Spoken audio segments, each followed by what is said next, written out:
සාමාන්‍යයෙන් ඔන්ලයින් එන්ටර්ප්‍රෙනර්ෂිප් එහෙමත් නැත්නම් ඔන්ලයින් වර්කර්ස්ලා විදියට සයිට් වල වැඩ කරපු ගොඩක් අය පේමන්ට් කරපු ඔප්ෂන් එක පේමන්ට් කරපු සිස්ටම් එකක් තමයි PayPal කියන්නේ. ඉතින් මේ විදිහ ලංකාවටත් PayPal නිල වශයෙන් ඇක්සස් හම්බෙලා තියෙනවා. මේ විදිහට ඔයත් ඔන්ලයින් සයිට් එක වැඩ කරන්න බලාපොරොත්තු වෙන කෙනෙක් නම් ඒ වගේම වැඩ කරන කෙනෙක් නම් ඔයාට හරියටම වගේ PayPal account එකක් verified විදියට කොහොමද systematic විදියට හදාගන්නේ කියලා අද වීඩියෝ එකකින් අපි කතා කරමු. අද වීඩියෝ එකේ මම mainly කතා කරන්න යන්නේ අපි හරියටම කොහොමද PayPal account එකක් verified විදියට හදාගන්නේ කියලා. හරි එහෙනම් අපි දැන් කතා කරමු කොහොමද හරියටම ඔයාගේ PayPal account එක verified විදියට හදාගන්නේ කියලා. මුලින්ම කරන්න ඕනේ මේ paypal.com එහෙමත් නැත්නම් PayPal කියන site එකට login වෙන්න ඕනේ. ඉතින් මේ screen එකෙන් පේන විදිහට ඔයාට පුළුවන් paypal.com කියලා site එකේ search කරලා ඔයාට පුළුවන් මේ site එකට log වෙන්න. ඉතින් මේ විදිහට log වුණාම අපිට මේ විදිහ interface එකක් තමයි මුලින්ම බලා ගන්න පුළුවන් වෙන්නේ. මේ interface එකට ගියාට පස්සේ ඔයාට බලා ගන්න පුළුවන් options කීපයක් තියෙනවා. ඒ වගේම මේ site එක log වෙච්ච ගමන් අනිවාර්යෙන්ම බලන්න ඕන දෙයක් තියෙනවා. ඒ තමයි මේ paypal.com @lk @home කියලාද ඔයාගේ PayPal account එකේ URL එක පෙන්නන්නේ කියලා අනිවාර්යෙන් බලන්න. මොකද මෙතන lk නෙමෙයි නම් ඔයාට US විදිහට තියෙන්න පුළුවන්. ඒ වගේම පිලිපීන් විදිහට PHP විදිහට මේ විදිහට ඔයාට තියෙන්න පුළුවන්. අනිවාර්යෙන් මෙතනින් ඔයා .com LK කියන එක සිලෙක්ට් කරගන්න ඕනේ. ඊළඟට අපි මේ ඩෑෂ්බෝඩ් එකේ ඉන්ටර්ෆේස් එකට ගියාට පස්සේ අපිට මේ විදිහට තමයි ඩෑෂ්බෝඩ් එකේ ඉන්ටර්ෆේස් එක බලා ගන්න පුළුවන්. ඔය විදිහට අපිට බලා ගන්න පුළුවන් ඔප්ෂන්ස් කීපයකට මෙයාලා මුලින්ම සයිට් එක අලුතෙන් අප්ඩේට් කරලා තියෙනවා. personal business වගේම developer කියලා. ඉතින් personal කියන ඔප්ෂන් එකට ගියාට පස්සේ ඔයාලට බලා ගන්න පුළුවන් explore papers paying with PayPal send payment වගේම pay secure කියලා options කීපයක් තියෙනවා. ඒ වගේම ඊට එහා පැත්තට ගියාම login sign up icon දෙක අපිට කලින් වගේම බලා ගන්න පුළුවන්. ඔයාලට මේ විදිහට account එකක් තියෙන කෙනෙක් නම් ඔයා මෙතනින් login කියන එක option එක දීලා account එක මුලින්ම erase කරගෙන ඉන්න. අද මම අලුතෙන් account එකක් හදන විදිය කියලා දෙන හින්දා sign up කියන option එකට මම යනවා. sign up කියන option එකට අපි ගියාට පස්සේ ඔය විදිහට තමයි අපිට interface එක බලා ගන්න පුළුවන් එන්නේ. එතනදී personal සහ business කියලා option දෙකක් තියෙනවා. ඉතින් මම business profile එකක් මෙතනදී create කරන හින්දා මම මෙතන business කියන option එක select කරගන්නවා. ඒ වගේම ඔයා personal option එකක් personal account එකක් choose කරන්න ඒ වගේම personal account එකක් හදන්න බලාපොරොත්තු වෙන කෙනෙක් නම් ඔයාලා මේ personal කියන option එක උඩ click කරගෙන මේ විදිහට get start දෙන්න පුළුවන්. මම business කියන එක උඩ click කරලා get start දෙනවා. ඊට පස්සේ අපි මේ විදිහට ඉස්සරහට යද්දී අපිට බලා ගන්න පුළුවන් site එකකින් ඊළඟට අපිව backup කරන්නේ මෙන්න මේ වගේ create a business account කියලා අපේ personal details add කරන්න ඕන dashboard එකකට. මෙතනදී අපේ first name එක add කරන්න ඕනේ. ඒ වගේම middle name එකක් last name එකක් වගේ දේවල් මෙතනදී මුලින්ම add කරගන්න ඕනේ. මේ details ටික ඔක්කොම සම්පූර්ණ කරගත්තට පස්සේ ඔයාගේ contact number එකක් දාන්න පුළුවන්, email address එකක් දාලා password එක strong විදියට හදා ගන්න. strong විදියට password එක හදනවා කියන්නේ ඔයාට පුළුවන් digit 8කට වැඩි characters 8කට වැඩි password එකක් මෙතනට අනිවාර්යෙන් ඇතුළත් කරන්න. ඒ වගේම upper case, lower case පාවිච්චි කළා ඔයාට letters මෙතනට දාන්න පුළුවන්. ඒ කියන්නේ capital අකුරු, simple අකුරු විදියට ඔයාට මෙතන password එක strong කරගන්න, add කරගන්න පුළුවන්. ඒ වගේම අනිවාර්යෙන් symbols එකක් හෝ මෙතනදී භාවිතා කරන්න කියලා අපිට යාලා suggest කරලා තියෙනවා. ඉතින් මම මෙතනට strong password එකක් හදා ගන්නවා. strong password එකක් හදාගත්තට පස්සේ අපිට පුළුවන් ඔන්න ඔය විදිහට අපේ password දීලා මුලින්ම interface එකෙන් log වෙන්න. ඉතින් මේ විදිහට create account option එක දුන්නාට පස්සේ confirm your email with a code කියන dashboard එකට අපිව අරගෙන යනවා. email you a code කියන එක උඩ click කරාට පස්සේ just a second කියලා ඔයාලට බලා ගන්න පුළුවන් තප්පර 5කට පස්සේ අපේ mail එකට එයාලා confirmation code එකක් එවනවා. ඉතින් ඔයාලට තියෙන්නේ ඔයා මෙතනට add කරගත්ත email එකට ගිහිල්ලා email එකේ inbox එකට ඔයාලට ඇවිල්ලා තියෙනවා digit 6ක code එකක්. අනේ digit 6 code එක මෙතනට ඇතුළත් කරන්න තමයි තියෙන්නේ. ඒක ඇතුළත් කරගත්තට පස්සේ ඔයාලට පුළුවන් මේ submit option එක click කරන්න. ඊට පස්සේ ඔයාලට බලා ගන්න පුළුවන් මේ විදිහට activate your account to start using PayPal කියන option එකට මෙයාලා අරගෙන යනවා. We will guide you every step of the way කියලා මෙතන අපිට dashboard එකේ බලා ගන්න පුළුවන්. ඊට පස්සේ ඔයාලට skip for now and let's go කියලා option දෙකක් පෙන්නනවා. ඉතින් ඔයා මේ let's go කියන option එක උඩ ඊළඟට click කරගන්න ඕනේ. Before we start which describe your best කියලා ඊළඟට අපිට පෙන්නනවා. ඔයා ඉන්ඩිවිජුවල් සෙලර් කෙනෙක් විදිහටද, බිස්නස්මන් කෙනෙක් විදිහට, එහෙම නැත්නම් බිස්නස් එකක් තියෙන ඕන කෙනෙක් විදිහටද, non profit විදිහටද මේක රෙජිස්ටර් වෙන්නේ කියලා අහනවා. ඉතින් මම මෙතනදී ඉන්ඩිවිජුවල් සෙලර් කියන ඔප්ෂන් එක සිලෙක්ට් කරාම බිස්නස් ටයිප් එකත් ඉන්ඩිවිජුවල් දාගෙන next කියන ඔප්ෂන් එක ක්ලික් කරනවා. ඊට පස්සේ අපි මෙන්න මේ විදිහේ ඩෑෂ්බෝඩ් එකකට අරගෙන යනවා. මේ කියන්නේ අපි අර මුලින්ම බේසික් ඉන්ෆර්මේෂන් ටිකක් ෆිල් කරගත්තේ අන්නේ ඩෑෂ්බෝඩ් එකට තමයි අපි ආයෙ අරගෙන යන්නේ. මෙතනදී ඔයාගේ බලන්න first name එක, middle name එක last name එක වගේ identity එකේ තියෙන විදිහටම ඔයා මෙතනට ඇතුළත් කරගෙන තියෙනවද කියලා. ඊට පස්සේ ඔයාට ඔයාගේ birthday එක add කරගන්න පුළුවන්. ඒ වගේම nationality එක ඔයාට ශ්‍රී ලංකා කියලා suggest වෙලා ඇති. එහෙම නැත්නම් ශ්‍රී ලංකා කියලා suggestion එකක් දාගන්න. ඔයාගේ ෆෝන් නම්බර් එක මෙතනට ඇඩ් කරගත්තට පස්සේ ඔයාගේ හෝම් ඇඩ්‍රස් එක එහෙම නැත්නම් රෙසිඩෙන්ටල් ඇඩ්‍රස් එක මෙතනට ඇතුළත් කරන්න වෙනවා.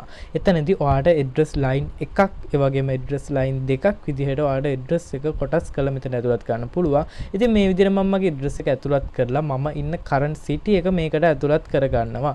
ඊට පස්සේ ඔයාගේ සිටි එක ඇතුළත් කරගත්තට පස්සේ ඊළඟට ඔයාට ඔප්ෂන් එක විදිහට පෙන්නන්නේ ඔයාගේ postal code එක ඇතුළත් කරන්න. ඉතින් ඔයා postal code එක දන්නේ නැත්තම් ඔයාට කරන්න තියෙන්නේ ඔයා ඉන්න district එකේ Google එකේ type කරලා අපි උදාහරණයක් ගත්තොත් මොනරාගල කියලා ගමුකෝ. අපිට පුළුවන් මොනරාගල කියලා අදාළ city එක type කරලා ඒකට අදාළ postal code කියලා අපි type කරාම Google එකෙන් ඔයාට ඔයාගේ postal code එක බලා ගන්න පුළුවන්. ඒ විදිහට ඔයාට ඔයාගේ postal code එක add කරගෙන ඊළඟට මේ next කියන option එක උඩ ආයෙමත් click කරන්න තියෙන්නේ.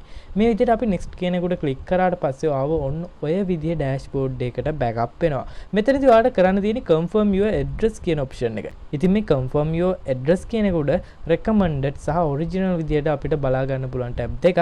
recommended කියන්නේ යාළුවාගේ address එක එන්න ඕන විදිහට auto recommend කරනවා. එතනදී ඔයාගේ address එක හරියටම නොවෙන්න පුළුවන්. ඒක නිසා ඔයාට ඒ recommended කියන එක උඩ ඔයාගේ address එක හරියට එන්නේ නැත්නම් ඔයාට original කියන එක උඩ click කරලා confirm කියන එක උඩ click කරගන්න පුළුවන්. ඉතින් confirm එකට දුන්නාට පස්සේ ආව ඔන්න ඔය විදිහේ dashboard එකට ආයෙමත් backup වෙනවා. මෙතනදී ඔයාලට සරලව කරන්න තියෙන්නේ tell us about your business organizations කියලා මෙයාලා ආයෙමත් dashboard එකේ අහලා තියෙනවා. ඔයාලට මෙතන just use your full legal name for now කියන option එක දෙන්න පුළුවන්. ඒ වගේම මගේ business name එකක් එතනට ඇතුළත් කරන්න කියලා එනවා. මේ just use your full legal name for now කියන්නේ ඔයාලට මේ business name එක විදිහට ඔයා පාවිච්චි කරපුවාගේ සම්පූර්ණ නම මෙතනට ඇතුළත් කිරීමේ හැකියාව තියෙනවා. ඉතින් මේ box එක උඩ click කරොත් ඔයාට මෙන්න මේ විදිහට ඔයා මේකට මුලින්ම ඇතුළත් කරපුවාගේ සම්පූර්ණ නම business name එක විදිහට suggestion වෙනවා. ඊට පස්සේ ඔයාගේ primary currency එක අනිවාර්යෙන් US dollars තියාගන්න. ඊට පස්සේ ඔයාට ඔය මම පෙන්නපු විදිහට business name එක විදිහට suggest කරගෙන what do you sell or what service do you offer කියන එක උඩ බලන්න පුළුවන්. මෙතනට ගියාම ඔයාලට සරලව කරන්න තියෙන්නේ ඔයා offer කරන business style එක එහෙම නැත්නම් ඔයා offer කරන්නේ මොන වගේ දෙයක්ද කියලා මෙයාලා මෙතනදී suggest කරන්න කියන එක දීලා තියෙනවා. ඉතින් මම මෙතන suggest කරනවා direct marketing other direct marketers කියන option එක. මොකද මේ PayPal account එක හරහා මම මේ වෙද්දි content වලට අදාළ වැඩ කිහිපයක් කරගෙන යන්න බලාපොරොත්තු වෙන නිසා මම direct marketing other direct marketers කියන option එක click කරගන්නවා.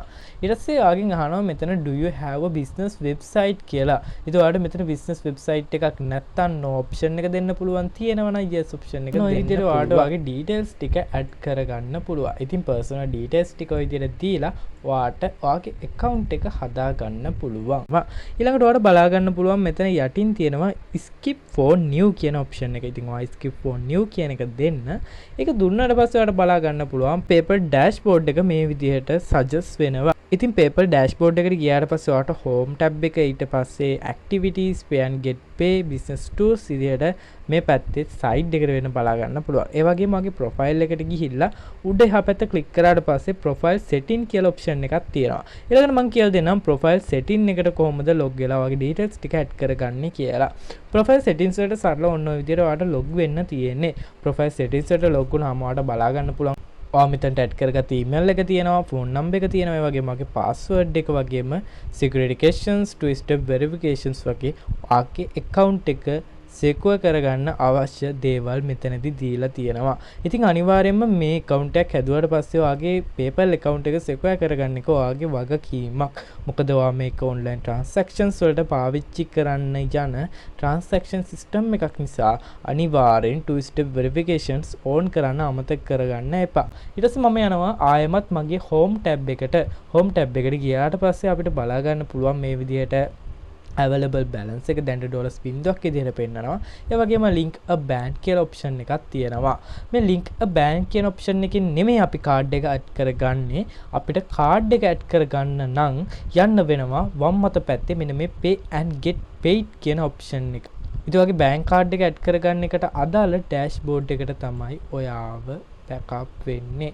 ඊට පස්සේ ඔයාලට බලා ගන්න පුළුවන් මේ විදිහට ඔයාගේ බැංක් කාඩ් එක ඇඩ් කරගන්න එකට අදාළ ඩීටේල්ස් ටික උතන සජෙස්ට් කරනවා. එතන තියෙන විදිහට ඔයාලට ඩෙබිට් කාඩ් එකේ නම්බර් එක ඇතුළත් කරන්න පුළුවන්. කාඩ් ටයිප් එක, ඒ කියන්නේ මාස්ටර් කාඩ් යූසර් කෙනෙක් නම් මාස්ටර් කාඩ්, ඒ වගේම ඔයා වීසා කාඩ් යූසර් කෙනෙක් නම් වීසා කාඩ් විදිහට ඔයාලට කාඩ් එකේ ටයිප් එක ඇඩ් කරලා කාඩ් එක පිටිපස්සේ තියෙන එක්ස්පයර් ඩේට් එක වගේම සිකියුරිටි කෝඩ් එක ඇතුළත් කරගත්තට පස්සේ මෙන්න මේ ලින්ක් කාඩ් කියන ඔප්ෂන් එක උඩ ක්ලික් කරන්න තියෙන්නේ. ලින්ක් කාඩ් කියන ඔප්ෂන් එක උඩ ක්ලික් කරාම ඔයාලට බලා ගන්න පුළුවන් ඔය විදිහට ඔයාගේ account එක ලින්ක් වෙනවා. account එක ලින්ක් වුණාට පස්සේ ඔයාව නැවතත් home dashboard එකට backup වෙනවා. විදිහට ඔයාලට account එක add වෙලා තියෙනවා. ඊළඟට මම කියලා දෙන්නම් account එක add කරගත්තට පස්සේ කොහොමද ඔයා account එක verify කරගන්නේ කියලා. ඉතින් මේ වීඩියෝ එකේ පේන විදිහට ඔයාලට තියෙන්නේ ඔන්න ඔය verify my card කියන ඔප්ෂන් එකට යන්න.